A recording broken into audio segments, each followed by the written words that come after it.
So we come to our next featured performer, and we have got a writer who is originally from Australia, Thai, Australian background, so she should be sporty and a good cook. That's my take on her. Right, okay, and yeah, and she's in London this month, so we're very blessed and gracious to have her here at the Whitecross Street Festival. Would you please put your hands together for the great poetry and spoken word of Purnima?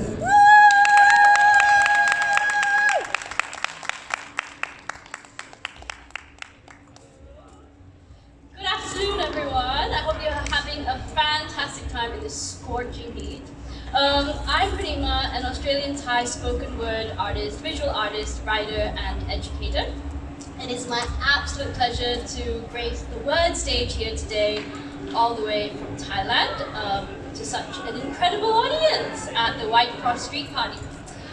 So today I'll be performing a series of poems inspired by some of the selected artworks on display here at the Rise of the Non-Conformist outdoor exhibition. That displays an incredible array of artworks painted live by a range of prominent street artists. This fun form of poetry, where the words are inspired by the art, is known as ekphrastic poetry, which I practice, publish, and run workshops on. So if you haven't seen the street art exhibition already, these poems might encourage you to follow the exhibition trail. To see the artworks and artists. So at the beginning of each of the set of poems, I'll briefly explain the connection that they have with the artworks and the context behind them.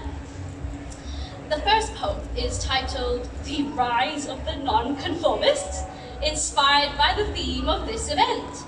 It encourages you, I hope, to embrace your authentic selves, the liminal space of being in between that creatives thrive on, and it tends to question where you are from, your roots.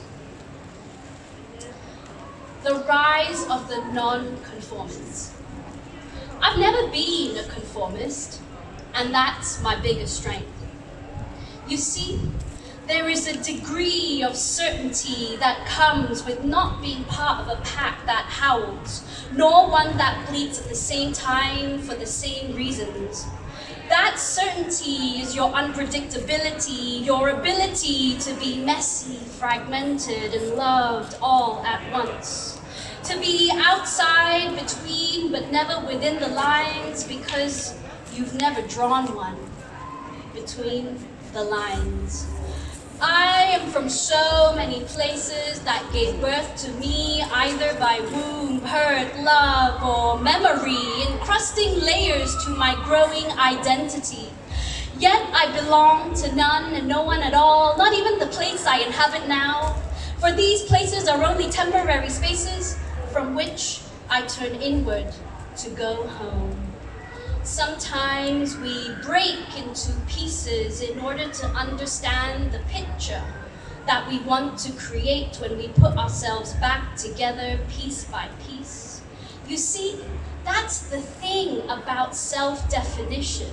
We can evade it to constantly evolve, grow, change like a proud chameleon that relishes in the shifting hues of their own skin. Not having to answer to what do you do or where are you from, the freedom to not belong enables belonging to you. Be true. Thank you. The next poem has a conceptual connection to the mural by the Mancunian artist Ghogar, who is known for his bees and mural tribute to the victims of the Manchester arena bombing, situated, I think, across the Fix Cafe on the Peabody Estate Hall. So this poem intends to empower all creators by raising awareness of the integral role that artists play in standing for causes that they believe in. As artists, I believe we have a collective responsibility, a collective strength, and unique voice in striving towards a more just and equal world. where every act of expression creates positive change. The poem is titled, Our Art is a Weapon Against Oppression. Our art is a weapon against oppression. A subdued hue that aims to harmonize, balance, mute the destructible noise. Our words must challenge, question, enrage, and set ablaze outdated attitudes for the new, neutral ways of being human. Because somewhere along the way, a human escaped its being. Our art is created by artists, with eyes wide open, oozing with a lust for life, inspired by all its greatness and strife. But when we witness injustice, our art unites to become a tool for change. Art means everything when it is shared. Give meaning.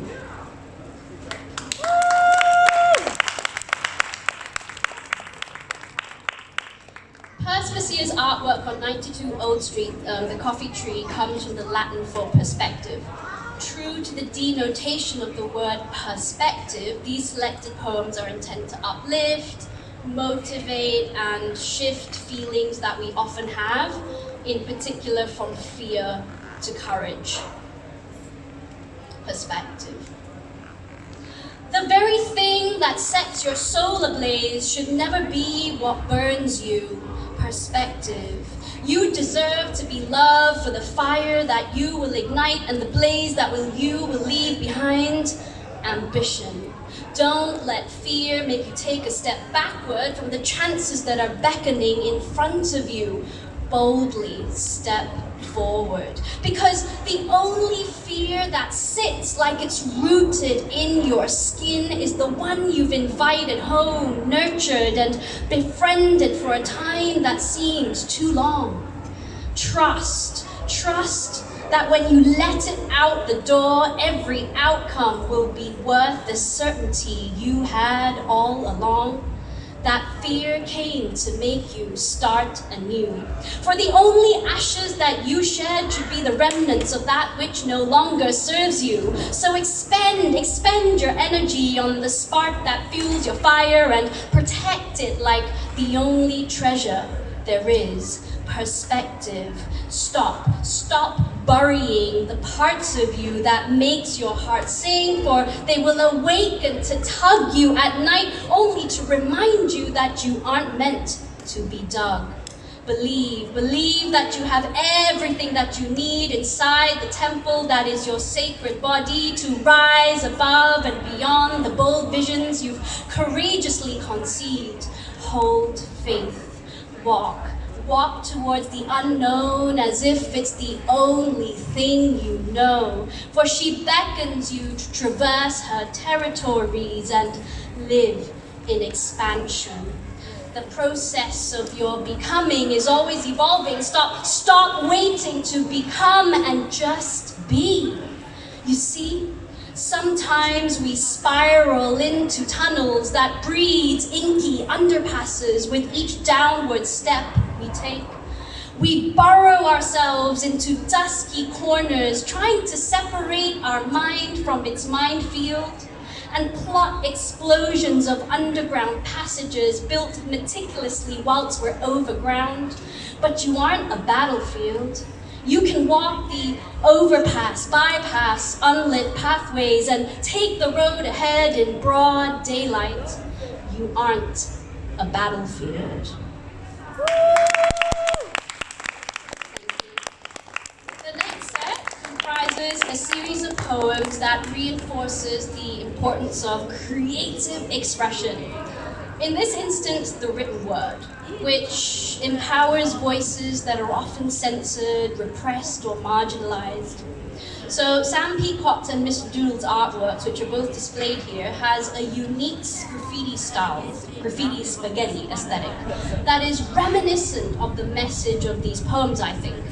that as artists, our world, our lines, our words cannot be controlled, cannot be inhibited, but rather needs to be nurtured, expressed, and spilled uncontrollably into the streets. Hence the title of this poem, Spilling Seeds of Creativity. I'm taking the space I need to breed creativity. This germination doesn't require your permission to grow and yield. It only relies on unconditioning the conditions that stifles imagination. In fact, I'll do whatever it takes to bend, stretch, and break in all directions just to cultivate chaos in a world that harnesses order, the kind that can't be contained but brews and pushes the boundaries of unraveling, piecing, and seeding of new ideas. After all, don't we all need to nurture madness in order to birth our becoming? Spilling seeds of creativity. When my pen bleeds, it cries a euphoric release. This painless push soaks papers full of space into lakes, emptying the heaviest of hearts. I'm ankle deep in midnight ink, wading my way through smudged clouds, blotched moons, and scribbled satin rings that spirals across my page into luminous lines with my every turn, writing the Milky Way. You see, my words, they huddle, rustle, breathe in the staticity of your page. Yes, they glide on your tongue as you peel the concealed parts of me. This shedding, shredding of my shape from your piecing, making of meaning is loudest in the quietest of our moments. There is an inherent necessity to spill out every letter that bubbles within me, that needs to be molded into words that speak my voice into worlds that finds homes in ours.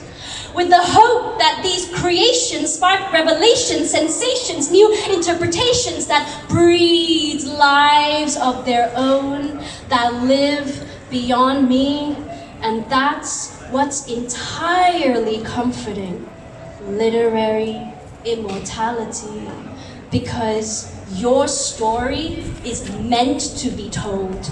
Your core is meant to explode, erupt into flaming words that flows, rolls the steepest slopes and seep into corners never uncovered, extinguishing blocks to your voice, but never your letters. They can't be hardened, buried, obscured, only ignited for you to purposely shape and form new worlds beyond repair. Your fire isn't a hazard. Thank you.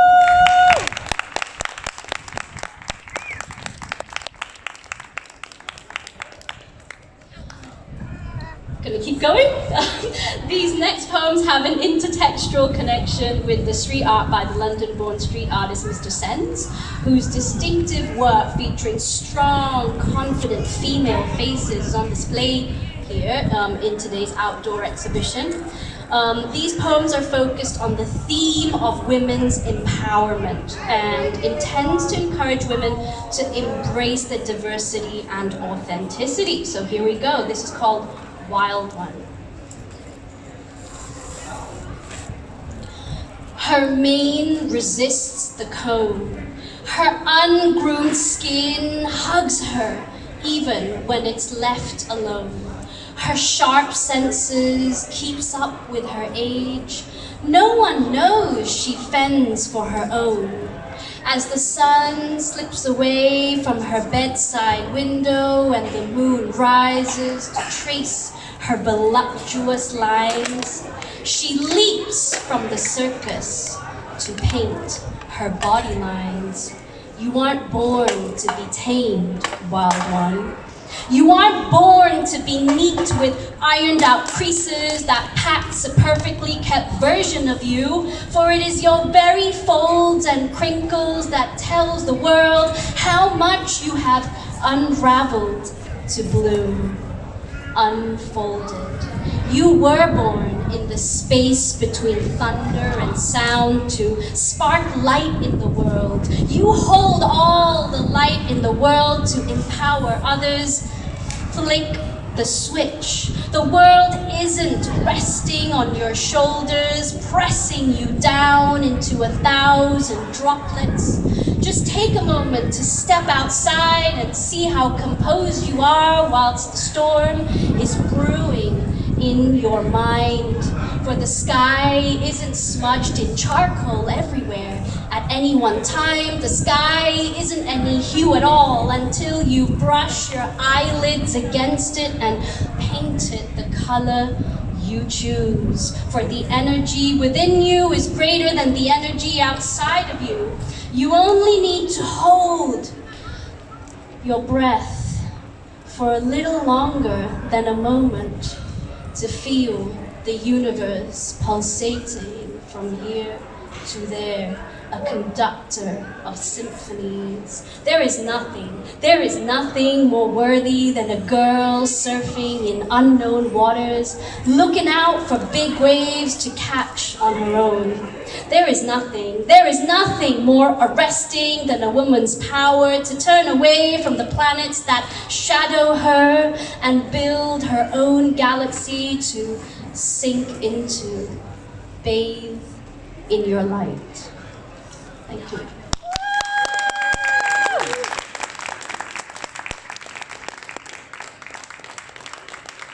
How are we going? This poem is titled Cosmosis and is inspired by the street art Onion, I believe his name is, or her name, on Garrett Street, who paints psychedelic characters inspired by nature, mythology, cosmology, and music. Cosmosis. I am the daughter of the cosmos, born from all beginnings and endings, an odyssey that journeys outside my mind, and in all its immensity, I hold eternity here, where atoms aren't projections or deceptions, but creations that form you and I, Cosmosis. Thank you.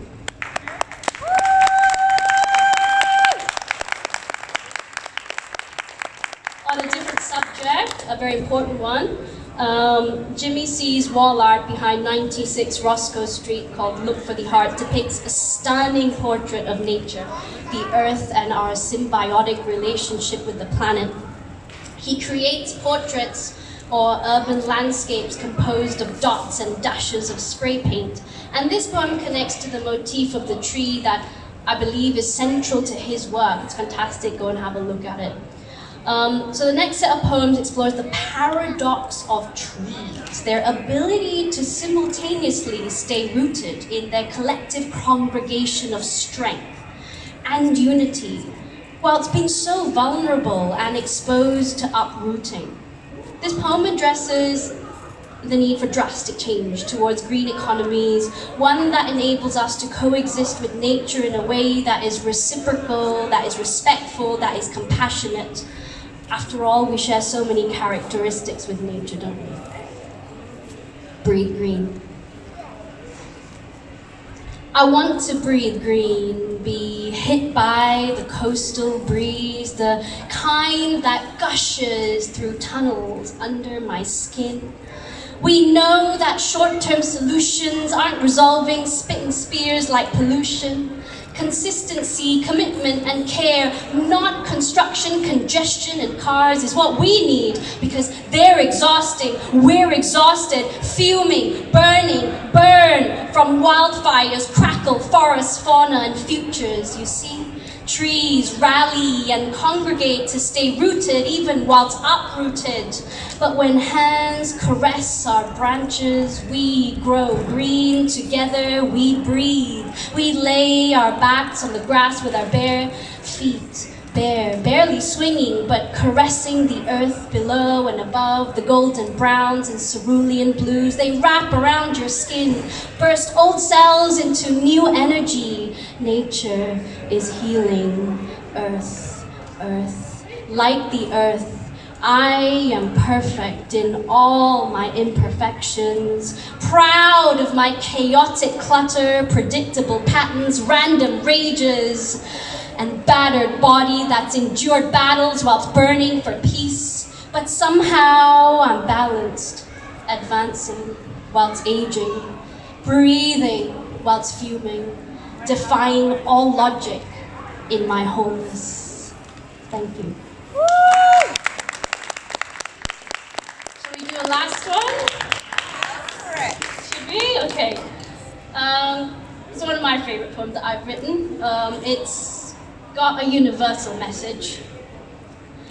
This poem is inspired by the act of creating art, be it writing or art making. The act of creation is liberating, it is necessary, it's a necessary form of self-expression. Like the tools used by the street artists here today in this exhibition, who convey very powerful and personal and political messages, poetry too is language at its most distilled and powerful. We need to continue promoting the reading, writing, and teaching of poetry to foster much more appreciation of this art form. That, I'm sure you know, brings a diversity of people from across cultures together. Right, like here. We need to keep alive oral and written traditions and to evolve as one whilst expressing our own individualities. We need to harmonize, we need to unify, and poetry has the power to do just that and so much more for the world, for each other, and for ourselves. So this poem is titled The Poetic Construction of Ourselves, and I hope you enjoy it. The poetic construction of ourselves. I balance my words nervously in my head, like a saucer of milk, in case I should spill my lines before I bring them to you. In order to write, I must listen carefully to hear the sounds between the spaces, feel the words play with the letters that form them, and confront the shape of my own reflection. In order to invite a blank page to speak to me, I must first sacrifice my sanity. Poet. To be a poet is to be a poem of your own poetry, an enigma that yearns to unravel every day. To be a poet is to be unafraid of loving the weight of your heart eroding against the lightness of your pen. Because you find so much solace in disentangling your tangled knots into pages that unwind, uncovers you as the poet of your own poetry. Poetry. We pour our deepest poetry when engulfed in shapes and shades of darkness, when we're least prepared to flood homes with punctured hearts, yet we drain them anyway. We willingly bare ourselves to the bone, to the teeth, and strip to the word, to the letter, to the core, because it's the surge of warmth that sweeps the cold And it is in these depths that we return to pour our hearts out and dive in a deluge of poetry. Poetry tears me into pieces that I need to hold on to life, because it's the broken pieces of ourselves that we use to make sense of the world and our place within it. We rip ourselves apart in an aching state of vulnerability and simultaneously collage the fragments that makes us whole. On some level, we realize we're made of paper as much as we are of ink, tearing, creasing, ripping, unfolding before writing, spilling, absorbing, reconstructing, and understanding the poetic construction of ourselves. Thank you very much. I'll do the plug, if that's all right. If you liked my empowering poetry and want to read or hear more, you can follow me on my Instagram handle, which is Purnima Creations, and I'll spell the first part, at Purnima, Purnima Creations, and the website is of the same name as well. Thank you so much for being a fantastic audience. Have a great day.